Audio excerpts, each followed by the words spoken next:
Well, at first glance, this account has got absolutely nothing wrong with it, man. Decent build on the Tholen, a fully bugged Tholen foul beat as well. In fact, just skimmed through a bunch of the legendaries. Oh, praise the Lord. Look at the skill books on these legendaries, man. Fully bugged Fabian, fully bugged Michelangelo. Have we done it with the Alice as well? Okay, the Alice is missing like one skill tome. Whatever, bro. Fully bugged Nekmotham, Mithrala.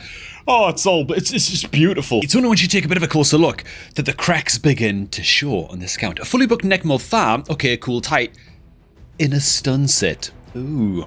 Not just in a stun set, but we have hard committed to this stun set with a full mastery build that supports this stun set, and he doesn't even have a relic. We've also got the not insignificant issue of just not knowing what to prioritize next in this account, apparently, because we've got this amount of level 60 champions, which is fine, but then 4 and 5-star champions.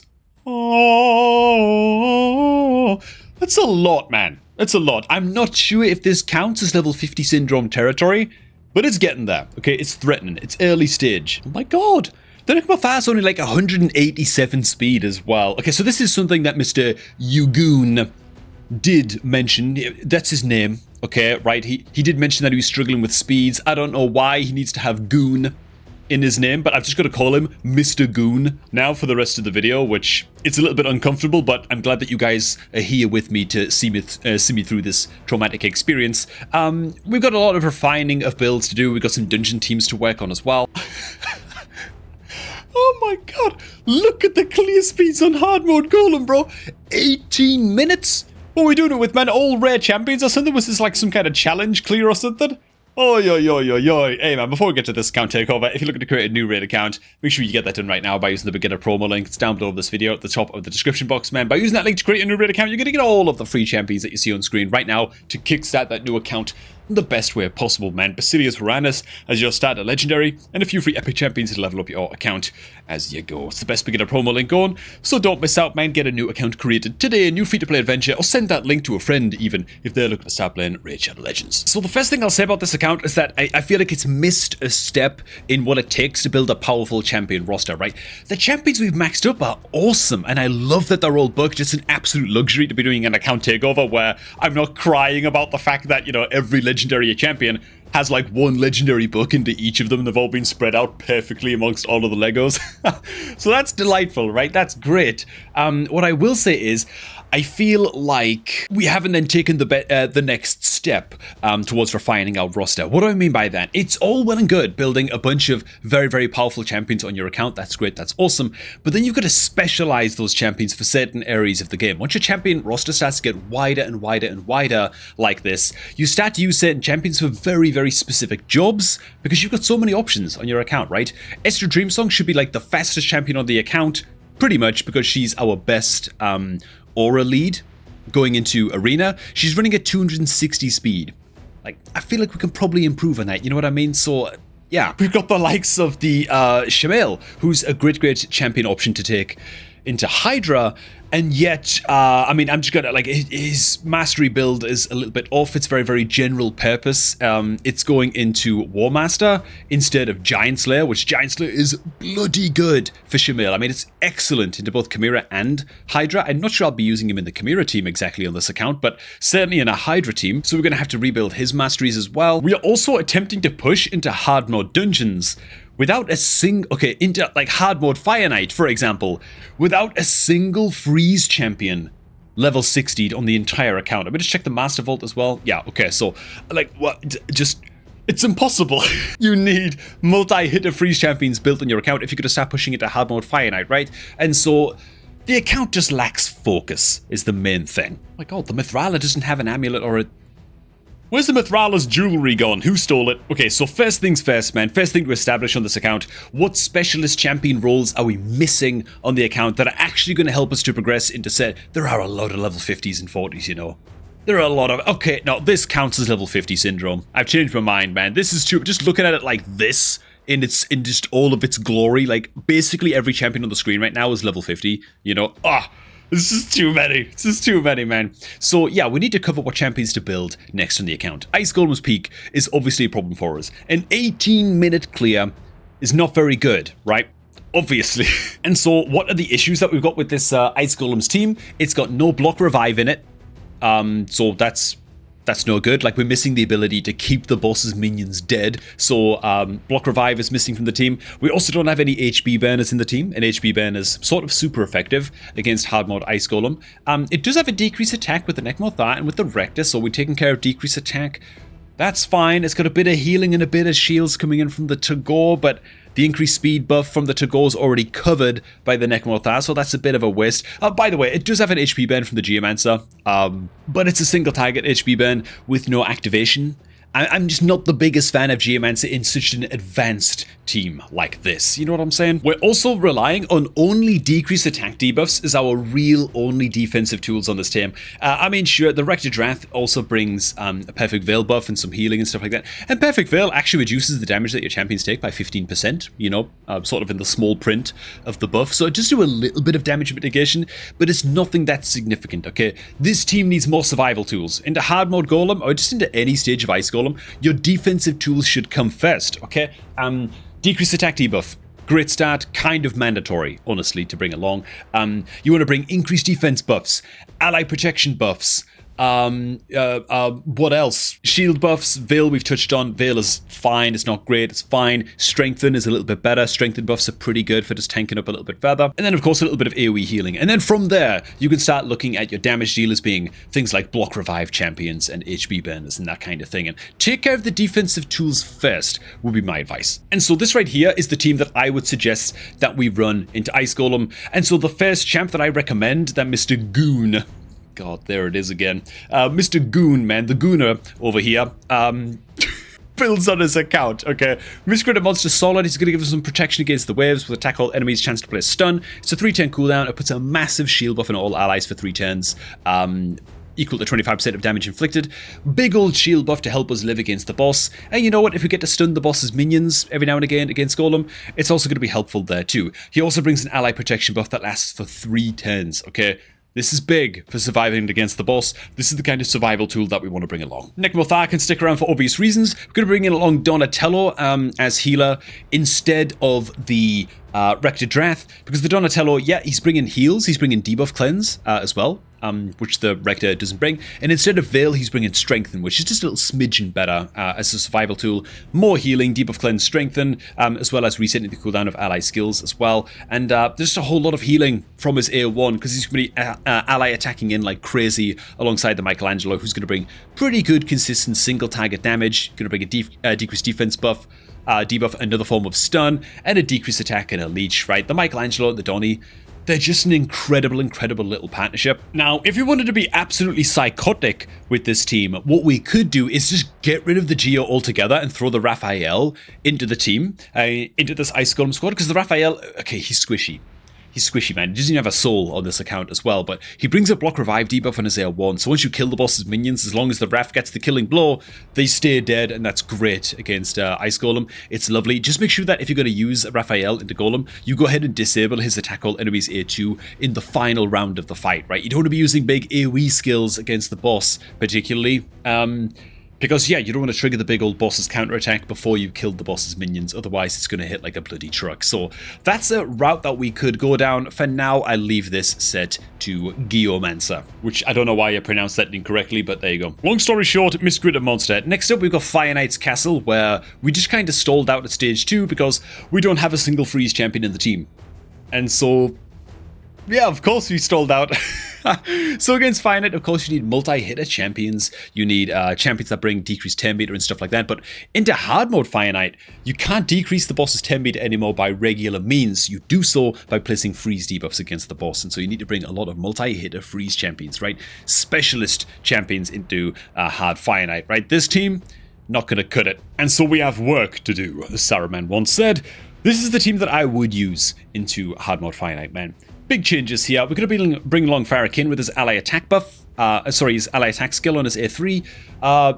You're going to need at least one big ally attacker most of the time in your hard mode Fire Knight teams to just get more mileage out of your multi-hitter champions and their freeze effects. And so he's going to be great. Necmothar, increased speed, decreased speed. He's going to help out against the waves. Speed or a lead is always a good idea as well into Fire Knight, so you just pump in as fast as possible. And we've also got Yakal the Scourge as the first of our freeze champions. Free champion that you get from just Tag Arena from the tag arena shop, just buying his fragments over time. He's going to help to control the waves with his A3, chance of placing freeze debuff for 1 turn, 75% land rate. Very, very good for just controlling your way through the waves and getting to the boss, where he brings a double hit at A1 that places freeze, as well as an A2 that places decreased speed debuff, strong version, as well as has a 100% land rate freeze when fully booked on a 3-turn cooldown. So he's going to be our first freeze nerd. We're going to also bring along a Dirindil, who doesn't do a great job at being a multi-hitter freeze champ. It's only a 30% land rate freeze on each hit, on each crit rather, on his A1 skill, but he has okay damage against the waves with like an attack all enemies and stuff. He's okay. Dirindil is like the bottom of the barrel, really, for hard mode Fire Knight specialist champions. Unlike Neldor, who's an absolute monster, brings a double hitter A3 that places decreased speed on an AoE, so that's great against the waves. You can open up against the boss with the quadruple hitter A2 for just busting down the boss's shield stacks. That's lovely. And then the triple hitter A1, each hit with a 40% chance of placing freeze for a turn. So that's amazing, and it makes Dirindil's A1 look like trash, because it kind of is, but, you know, it's what we've got to work with. And would you know it, I've got just these champions built on my main account already, so I can actually showcase this team in action. We're going to run this into stage 6 of hard mode Fire Knight, just because it's void affinity, and I want to be affinity friendly, and Dirindil's not the best. I don't want to put him into stage 10 or something, you know, stage 9 or 10, where the Dirindil's going to struggle a little bit. But this is how the team's going to operate, man. Big old decreased speeds coming in on AoE skills from the Nekmor and from the Neldor. AoE freezes fit to come in as well from the Yakal, which are going to come out in just a sec. Bam! There they are. Actually lands on 4 out of the 5 champions. And so the waves are a little bit of a dawdle at this point. We don't have to worry too much about getting through the waves, because the Yakal handles most of the freeze effects and just controlling these guys, and they're all under decreased speed. And the Nekmothar has our team moving so fast that we have plenty of time to kill these guys off. And so this is what first wave looks like. I also this is the second wave, by the way. I also make it so that the Yakal opens up with his attack all enemies freeze, but then is not allowed to use it for the rest of the fight against the first wave, so that he's ready to then use it straight away against the second wave. Team presets and team setup, very, very important, of course, into Fire Knight of any stage, whether it's normal or hard mode. For example, my Farrakhan the Fat is disabled from using his ally attack skill against this third wave as well. Again, we want that to be ready to rock and roll against the Fire Knight boss itself, right? So we can open up with a big ally attack, bust down its shield stacks, and get cooking in terms of controlling that turn meter and landing decreased speed and all that stuff. But this is what I mean, man. There's a lot of different jobs inside of Raid that you can build your Yakal for, right? You can use him as like an arena damage dealer to land a freeze straight away, so we're going to see the big ally attack and stuff come in here in just a sec. There's a lot of different uses you could use a Yakal for on your account, is the point. But you kind of just want to specialize him for one job. You want to get him just doing one thing if you can. If you can just make him nice and fast with good accuracy and toss him into hard mode Fire Knight like this, alongside like good ally attack champions and all of that stuff, then this is way, way better. Like, this is what you want to be using him for if you can. Are we going to be moving fast enough here to actually do this? The freezes are coming in and controlling turn meter. Yakal's about to come in with his A2 freeze and decrease speed. Good. Lovely. Wait, that didn't actually go off. Where is it? Where's the A2, Yakal? Where's the decreased speed debuff? Are you gonna be relying on Nekmor here to do your job? Yes, you are. Nekmor lands the decreased speed in the end. Okay, there we go. Now the Yakal uses his A2. I don't know why it took him so long. I guess I screwed up in my team presets, you know. But there you go. As you can see, some ally attack champions, decreased speed champions, get a team that's moving nice and fast. This is what it's all about. The freeze spam into hard Fire Knight. Gotta build specialist champions for the job. And so, yeah, this is exactly the team that I suggest building to get us started into hard Fire Knight on Mr. Goon's account. Take a look at some of the other teams as well. This is the hard Fire Knight team. The hard Spider team. What? This is a bit nutty. I'm not sure what the Michinaki is doing on the team. I like Michinaki, don't get me wrong. He's a great champion. Very, very, very powerful champion. Opens up with Hex. Okay. Cool. But then he places decreased defense and decreased attack, but the Stagnite already places decreased defense, decreased attack. Not sure how I'll feel about it. In fact, it's probably better to get the Stagnite to open with his A1 skill, right? Oh, hang on. Okay, so we actually have the Deacon open up with his... That seems back to front. That seems backwards, man. I think we're better off doing it like this, right? So then we benefit from the Deacon's 10 meter boost straight away. So there's some like team setup, you know, minor issues that we've got going on here as well. We can increase speed, we can get up the weaken from the Estrid. That's all great, but honestly, instead of Michinaki, why don't we just like put the Alice in here, man? Am I crazy? Am I crazy as hell? I kind of feel like we can just throw the Alice in and just on repeat, nuke nerds down. You know what I'm saying? We're going to disable the Thorlin from using his... You know what? That's actually fine. That's actually fine, man. I'm just going to throw this team in to... Oh, not into Finite. And speaking of how the team was getting along on my own account, by the way, as you can see, they cleared this without really any issue. Smashed their way through Finite here real quick. So back to Mr. Goon's account right now. Ooh, I love that I'm able to like hop between my account and somebody else's account like that using BlueStacks on my PC. And finally, my account is developed enough now that I can recreate people's teams that I'm building in a takeover on my own account and show them in action if they're not quite ready yet on the takeover recipients account. You know, that's kind of cool, man. I like that I'm able to do that now. It's not quite like a PTR account, not like a test server account like other content creators get access to. You know, God, man, those guys. But hey. It's close enough. Okay, it's close enough. Let's try Stage 9. We've never beat Stage 9 before, ever. I just wonder if I just throw this team in, what does it perform like? You know, I feel like if you go Thorlin Foulbeard or like Thor on your account, you just won. You've just won into Hard Spider. There's like no way to actually lose, really. Oh, wait a minute. I screwed up. I see now why we have the Stag Knight open with his A2 and not the Deacon. Because the Stag Knight places decreased attack. And the boss is about to smack the crap out of us. Oh, God. Alright, bro. Alright. Okay, dude. Still, we didn't need the Mishinaki in the team. We just need the Stag Knight to open with his A1. Yeah. Okay. You know what's funny? I bet we still actually win this, you know. Oh, never mind. The Thorlin's dead. All hope is lost. What am I talking about? Just, go ahead and switch this back real quick. You guys didn't see nothing. Was the Alice doing enough damage there to actually get the wipe on all the spiderlings? I wasn't actually paying attention. I'm a moron. I probably should have been paying attention to that, but... Well, whatever. Here we go, man. So this time we get the decreased attack up against the boss. That is very, very relevant. So the Alice just isn't quite doing enough damage to kill off the spiderlings. She's kind of got to one-shot them. So the fact that she's not able to do that is a little bit of a problem. Because she doesn't get the cooldown reset this way on her A2 skill, which is not good. That said, I wonder if we're still just able to brute force our way through this. I haven't rebuilt any champions on the account yet as well, so, you know, that might also be a thing that we can do. Okay. Yeah, we just don't have enough damage on our nuke, they're not able to one-shot the waves of spiderlings, which is an issue that we're going to get to in the next takeover of this account, next takeover video. Now, what's the Demon Lord team like? I've got to say this account is very, very well put together, by the way. It feels like it's just gone off a bit of a cliff in terms of management. And so we are rocking a... Why do we have Seeker as the aura lead? This is our team? Is this the team that we're using? Yeah, Seeker as the aura lead makes the least sense out of anything here. Seeker's aura is only active in arena battles, so we effectively don't have an aura lead in this team. Why is the Seeker in the team anyway? Are we able to one-key Nightmare with this team? Okay, so we have one-key Nightmare. And Ultra Nightmare, it looks like we are hitting in for about 42 million per key, 43 million per key into Ultra Nightmare. We can do better than that. Now, just to be clear, this team actually isn't lacking anything major exactly. It's bringing a weakened debuff from the Thorlin and a lot of direct damage. That's great. It's bringing decreased attack and decreased defense from the Venom Mage, as well as poisons. That's lovely. HP burn, and I guess another source of weaken from Geomancer, and good percentage health damage. The Tagore is bringing a pretty important increased speed and some healing for the team. Not a lot of healing, but brings a bit of shielding as well, so he's okay. The Seeker's fine if you got no other choice to get the team moving fast. You bring some turn meter boost and stuff, but it's an aura lead. Oi, oi, oi, oi, oi. Frankly, this is the team I would run instead. Looks a little bit better to me. Okay, well, there was nothing wrong strictly with the team that we were running before, apart from the Seeker as aura lead.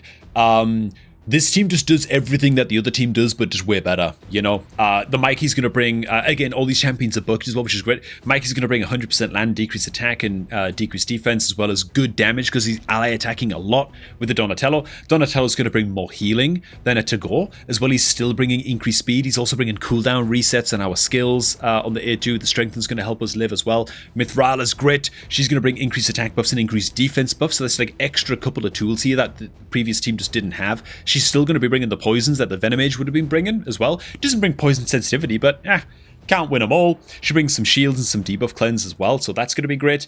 Farrakhan, ally attack, poisons, HP burn, ally attack damage.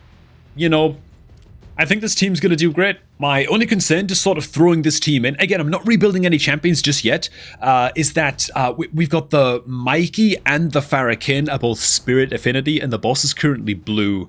The boss is currently Magic Affinity, so those guys are going to be weak hitting into the boss, and Farrakhan's damage as a result. He's going to probably be missing a lot of poisons and a lot of burns. The Mikey may even fail to land decrease attack from time to time, which would also be a bit of a disaster. So we'll see how it goes. I just want to throw this key in and see where the damage ends up with no rebuilds on anybody, and that's it. For example, the very first decrease attack that we tried to land from the Mikey fails to land because of a weak hit, right? That's the problem that we're going to have here. All this said, by the way, I totally understand what's happened with this account. I feel like this is the kind of account that's just maybe got a little bit complacent with the game. Still has fun playing the game and still very actively plays the game, obviously. Like, you can tell by the account that this is a very, very active player who's very diligent about hitting events and doing their dailies and hitting Demon Lord and all of that, and they're very, very active inside of the game. But sometimes your own champion roster can sort of get away from you a little bit, and you don't realize what you've got. You don't realize what you're sitting on, man, and you kind of can't see the forest for the trees. Your account gets too big for you in a way, and you've got to take those like few hours to sit down and do what I'm doing right now, you know. Obviously, I'm going to go ahead and do the job for Mr. Yagoon in his account right now and get a video out of it, so I'm more than happy to do it. But yeah, this is like an important phase of your account that you usually hit around like the mid-game, where it's time to pull the plug and start moving away from like early game sort of catch-all champions that you've been using for a long time, and sort of take stock of what you've got and start building more specialized champions and specialized roles, and even rebuilding old champions, you know, that you built a long time ago. You probably find that you can massively upgrade their builds if you just take the time and give them a little bit of love and a little bit of attention, you know. The damage is shaping up very, very well indeed so far. I am nervous though by the lack of decrease attack that we're landing from the Mikey, because again, he's weak hitting. It's Magic Affinity. Why did it have to be Magic Affinity, bro? Give me frogs, locusts, anything but Magic Affinity Demon Lord. Just to clarify, it's not an accuracy issue as well, by the way. The Mikey has like 350 accuracy. He's doing just fine. He did actually land his decrease attack just now, so he is landing it. It's just failing to land when he weak hits, you know. Well, we are about to very, very comfortably surpass the 42 million damage mark, and so we are well on our... I mean, this team's already doing better than the previous team, as per the numbers that we were looking at, and so this is very, very promising, man. And the final damage numbers that this team is going to end up on are... Whoa! That was close. We almost wasted the key. The entire team got one-shotted apart from Donnie, and look at how close the climb boss is to taking this next turn. Holy crap, did we nearly waste that key. 52 million damage. Pretty bloody solid. Not bad. Not rebuilding a single champion. Tell you what, we can do even better in the next episode of this account takeover, man, because I don't want this one to go on for too long. I've got a lot of champion rebuilds to get done. In the next one, we're going to be covering how to build basically every champion type in Raid in the next takeover on this account as we rebuild a whole bunch of nerds, and it's going to be awesome. Thanks for stopping by. Hope you also did enjoy, man. If you did, be sure to like on the video. And of course, if you're looking to start off a new Raid Shadow Legends account, get that done right now by clicking on the beginner promo link. It's below this video at the top of the description box, man, to start off a new Raid account with all the free stuff that you see on screen right now. And I am going to catch all of you guys just a tad bit later, man.